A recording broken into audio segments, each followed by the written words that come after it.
Good evening, dear friends and dear students. Today it's our 9th lecture. ये आज हमारा 9वां lecture है spoken English को सीखने के लिए कि अंग्रेजी कैसे सीखते हैं, कैसे बोलते हैं, उससे रिलेटेड जो हमारी सीरीज चल रही है. इन द लास्ट लेक्चर जो 8th हमारा लेक्चर था उसमें हमने डेली रूटीन कंप्लीट किया था. आज हम कुछ नई चीजें सीखेंगे. उससे पहले हम कुछ डिस्कस कर लेते हैं. सबसे पहले तो मैं आपको सॉरी बोलना चाहता हूँ because yesterday I did not make any video because of my busy schedule. Okay, so I beg your pardon. ये जो सेंटेंस मैंने बोला ये मैं आपको सिखाऊंगा in the upcoming videos. Second चीज, I am very thankful to one of my dear friend और student who is indirectly अप्रत्यक्ष रूप से मेरी हेल्प कर रहा है इस जो चैनल को इंक्रीज करने के लिए, मिस्टर हार्दिक शर्मा. मैं उसको बहुत बहुत थैंक यू बोलना चाहूँगा और उसकी टीम को, प्लस DS इंग्लिश पाठशाला जो चैनल है हमारा, इसके ऊपर आप सभी का वेलकम करता हूँ. और हमारे आज का जो लेक्चर है 9th लेक्चर, इस 9th लेक्चर की शुरुआत करते हैं. So guys, let's have a deco. एक और फ्रेज मैंने इस्तेमाल किया है, let's have a deco on the black board. अभी ब्लैक बोर्ड ऐसा है कि हम बोलते हैं सदियों से बोलने में आ रहा है, लेकिन ये व्हाइट बोर्ड है. इस पर कुछ जो एक्टिविटीज या एक्शन है वो मैंने कुछ लिख रखे हैं. जैसा कि आप सभी को पता है कि यहाँ लिखते हैं तो टाइम ज्यादा लगता है, इसलिए मैंने ऑलरेडी इनको लिख दिया है. Okay, so let's have a deco on this particular action. Okay, our first action is wipe the nose. Wipe means पोंछना, पोंछना. नोज मीन्स नाक, नाक को पोंछना. Then face challenges. Challenges means चुनौतियां. बोलिए डिफिकल्टीज मीन्स परेशानियां, मतलब उनको सामना करना, चुनौतियों का सामना करना. देखिए जो भी आगे जो वर्ड लिखा हुआ रहता है ये हमेशा वर्ब की फर्स्ट फॉर्म होती है. ये ध्यान रख, ये आपको यहाँ पर नोटिस रखना है. बिकॉज अभी मैं आपको कुछ in the very beginning teaching actions, और these actions will be useful for in the very upcoming videos. क्योंकि do, does, did, is, am, are, was, were, has, have, had, इन सभी के साथ जब यूज करना सिखाऊंगा, सेंटेंसेस मेक करना, कंस्ट्रक्ट करना, फॉर्म करना सिखाऊंगा, बनाना सिखाऊंगा, तो इन एक्शन को वहां पर बार बार जरूरत पड़ेगी. क्योंकि चाय पीना, खाना खाना, नहाना, धोना, इनके लिए तो एक ही एक्शन होगा ना, कोई अलग अलग एक्शन तो होंगे नहीं. तो इनको आपको लर्न करने होंगे, याद करने होंगे. तो पहला वाइप द नोज, नाक पोंछना. फेस चैलेंजेस, चुनौतियों का सामना करना. कंपोज एन ऐसे. कंपोज, कंपोज देखो, एक तो राइट सीखा आपने, लिखना, और यहाँ पर एक और वर्ड सीख लिया आपने, कंपोज. कंपोज का मतलब क्या होता है? इसका मतलब भी लिखना, लिखने से संबंधित. कंपोजिशन आपने सुना होगा, तो जैसे निबंध लिखना, कविता लिखना, मतलब पोइट्री लिखना, और उसके अलावा स्टोरी लिखना, नोवेल लिखना. यहाँ पर एक और वर्ड मैं आपको सिखाना चाहता हूँ. एक तो आपने सीखा होगा राइट, एक और वर्ड होता है स्क्राइब. इसका मतलब भी लिखना होता है. One more thing I want to tell you, there is another word, it is ऐसे. ऐसे मीन्स निबंध. असे, इट मीन्स परख करना. जैसे हम बोलते हैं कि मैं उस व्यक्ति को परख रहा हूं, जांच रहा हूं, तो ये जो सेंटेंस, ये जो वर्ड्स हैं, ये हमारे कंफ्यूज्ड वर्ड्स हैं जो हमारे कंपटीशन के एग्जाम में पूछे जाते हैं. देन कंपोज एन ऐसे का मतलब एक ऐसे लिखना, निबंध लिखना. रिसाइट पोइट्री मतलब पोइम को दोहराना. लेसन पढ़ते हैं तो read a lesson. Okay. Meet friends, दोस्तों से मिलना.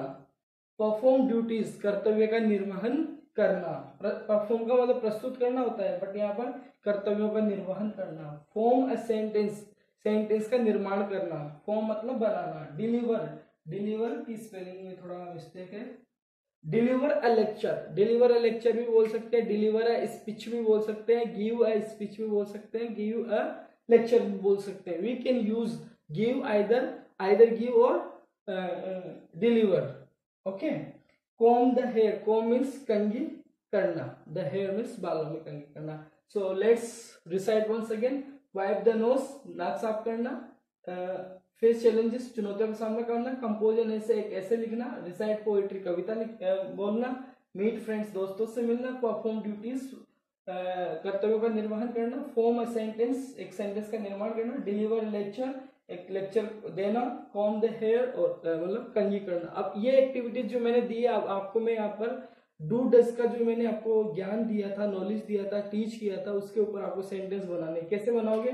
जैसे मैंने कहा डू से बनाऊंगा, तो do you wipe the nose, do you wipe the nose, do you face challenges, do you compose an essay, do you recite poetry, do you meet friends, do you perform duties, do you form a sentence, do you deliver a lecture, do you comb the hair. It means क्या आप नाक साफ करते हो? Do you face challenge, क्या आप चुनौतियों का सामना करते हो? डू यू कंपोज एन एसे, क्या आप एक ऐसे लिखते हो? डू यू रिसाइट पोइट्री, क्या आप पोइट्री बोलते हो? इस प्रकार इसका मीनिंग होगा। अगर डज का यूज करते हुए बनाएंगे क्वेश्चन, तो does he wipe the nose, क्या वह नाक साफ करता है? Does she wipe the nose, क्या वह नाक साफ करती है? डज ही फेस चैलेंजेस, क्या वह चुनौतियों का सामना करता है? डज शी फेस चैलेंजेस, क्या वह चुनौतियों का सामना करती है? डज ही कंपोज एन ऐसे, क्या वह एक निबंध लिखता है? डज शी कंपोज एन ऐसे, क्या वह ऐसे लिखती है? ऐसे ही आप डू दे से बना सकते हो। Does Rohan play cricket, does Rohan wipe the nose, क्या रोहन नाक साफ करता है? ये हमारे क्वेश्चन बने।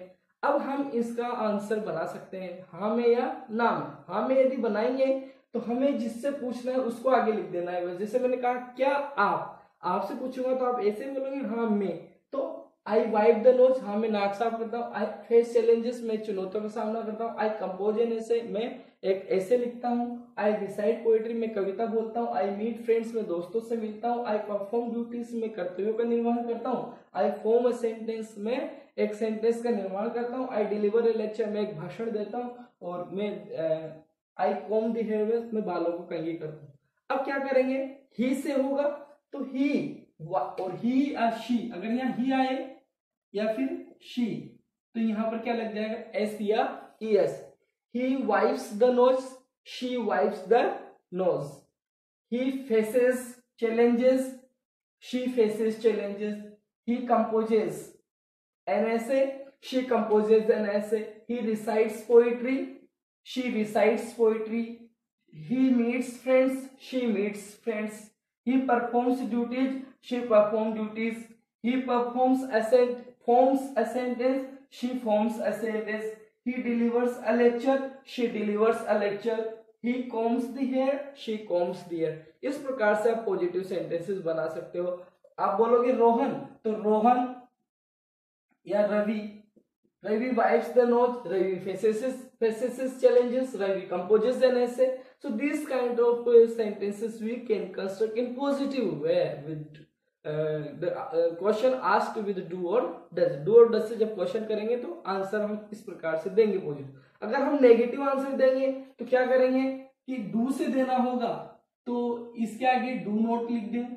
डू नॉट को शॉर्ट में डोंट बोलते हैं और उसके आगे सब्जेक्ट लिखते हैं। I don't wipe the nose, you don't wipe the nose, they don't wipe the nose, boys don't wipe the nose, girls don't wipe the knows. इसका मतलब आप नहीं करते हो, मैं नहीं करता हूं, वे नहीं करते हैं, लड़कियां नहीं करती है, लड़के नहीं करते। आप इसी को हम इसके आगे I don't face challenges, you don't face challenges, they don't face challenges, we don't face challenges, boys don't face challenges, girls don't face challenges. These kind of sentences you can construct. You will have to write in your notebook these sentences. Okay, अगर आप does से बनाएंगे तो ये does आपको पता होना चाहिए। You should know with whom does is useful.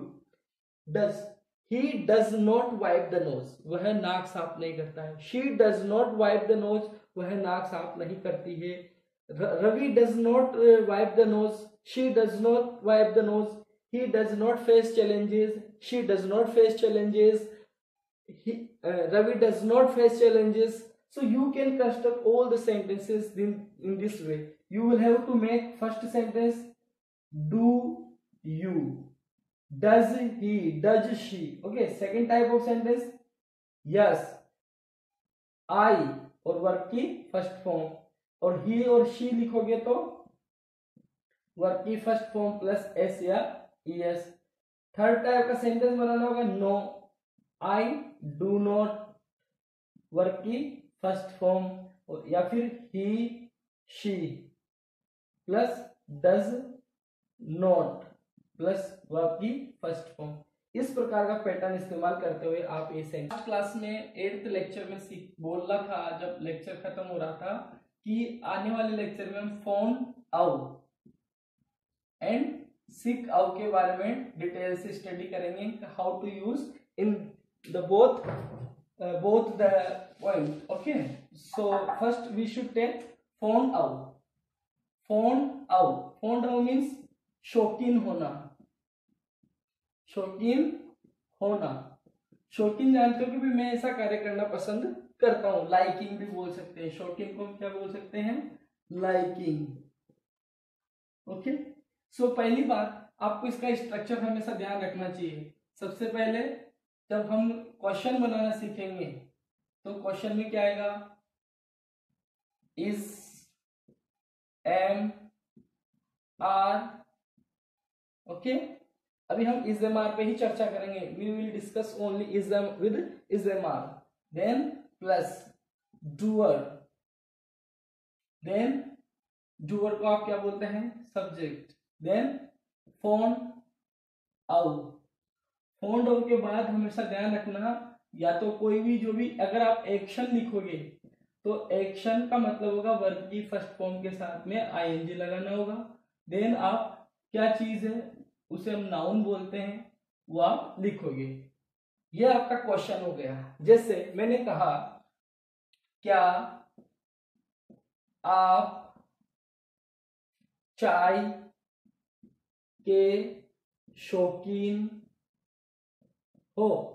अब now you have to focus on the point that चाय बोला है मैंने, चाय पीना नहीं बोला, इसका मतलब मैंने एक्शन नहीं बोला, ओनली चाय।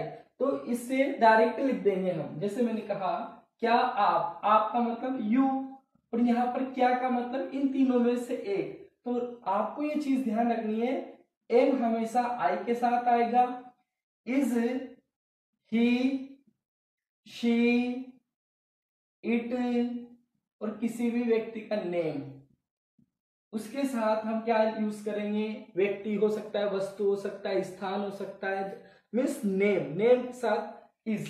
और जो आर है उसका हम इस्तेमाल यू, वी, दे और कोई सा भी प्लूरल नाउन के साथ, और यहां नाउन सिंगुलर के साथ में हम आर का यूज करेंगे। अब देखो यू, तो ये जो इज एम आर है, अभी डूअर आपका यू है, तो इज एम आर में से क्या आएगा, आर, और उसके बाद क्या आना चाहिए, फोन आउ।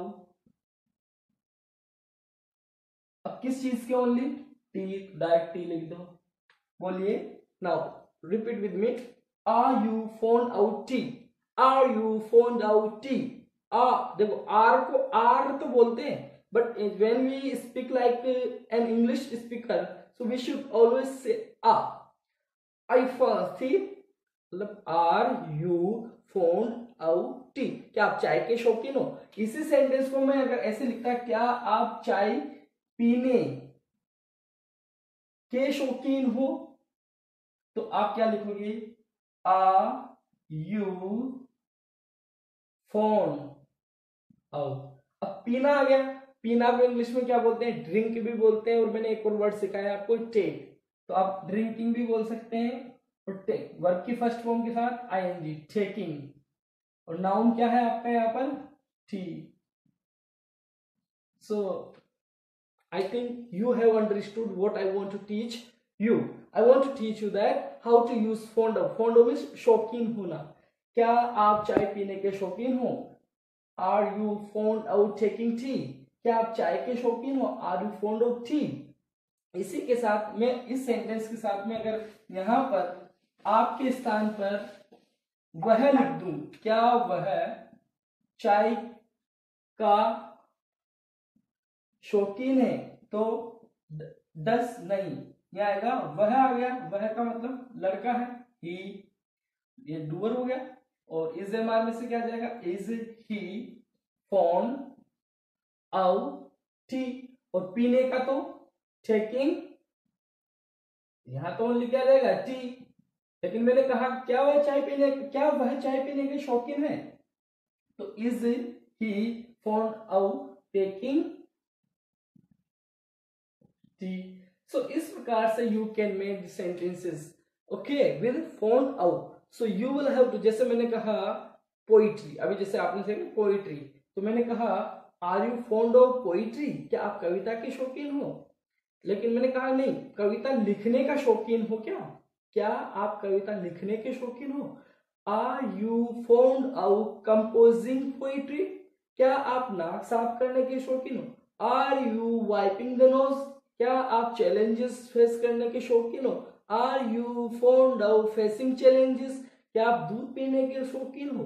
Are you fond of taking milk, क्या वह कपड़े खरीदने की शौकीन है। खरीदना मतलब बाई, BUY, और कपड़े मीन्स क्लोथ्स, तो क्या वह कपड़े खरीदने की शौकीन है। Is she fond out buying clothes. So you will have to make so many sentences with found out today. Okay, it will be our enough lecture today, and in the coming lecture we will talk about many more things with found out. Found out, are you fond of making notes, are you fond of watching TV, are you fond of writing notes, are you fond of taking dinner, are you fond of talking a lot. So there will be so many sentences like that with seek out। ये fond of से question कैसे बनाते हैं वो हमने सीखा है। अब उसके बाद हम जो सीखने वाले हैं वो हम सीखेंगे सीक आउट के बारे में। अभी हम क्वेश्चन बनाना सीख रहे हैं, आंसर देना नहीं सीख रहे हैं। सीक आउट का मतलब होता है परेशान होना।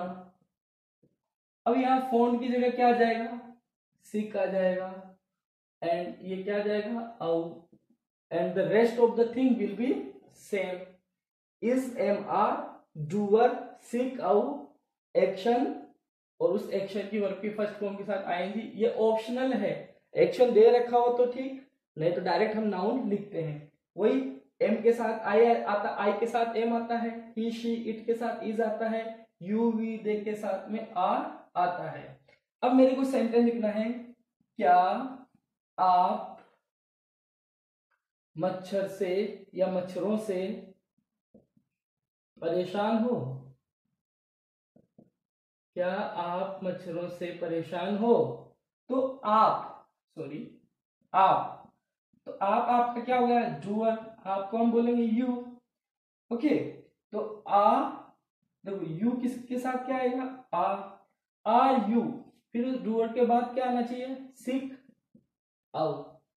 Are you sick out, are you sick out. मच्छर को क्या बोलते हैं मस्कीटो, मस्कीटोस।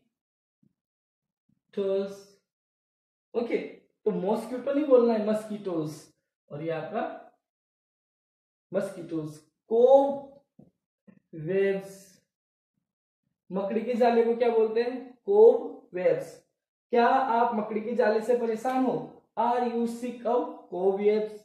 क्या आप मच्छरों से परेशान हो, क्या क्या बोलते हैं are you sick of mosquitoes. क्या आप जो नमी होती है काई जो होती है, आपने देखा होगा जब पानी भर जाता है फिर पानी सूखने के बाद वो हरी हरी जिसपे हम फिसल भी जाते हैं उसे मोस बोलते हैं। तो क्या आप मोस से परेशान हो, आर यू सिक ऑफ मोस। क्या आप नमी से परेशान हो, डैम्पनेस। क्या आप गर्मी से परेशान हो, हीट। क्या आप समर भी बोल सकते हैं, we can speak summer. So this kind of sentences you will have to make yourselves on notes, okay, with fond of and sick of. So it will be enough today now, okay. Thank you very much. You will have to enjoy English and you will have to share with your friends also. आप सभी से request है share करना है अपने friends के साथ में, सब्सक्राइब भी करना है, and you will have to use, because I am not teaching for myself, I am teaching for you will have to increase yourself with these English sentences, these English skills. Okay, thank you very much. Have a nice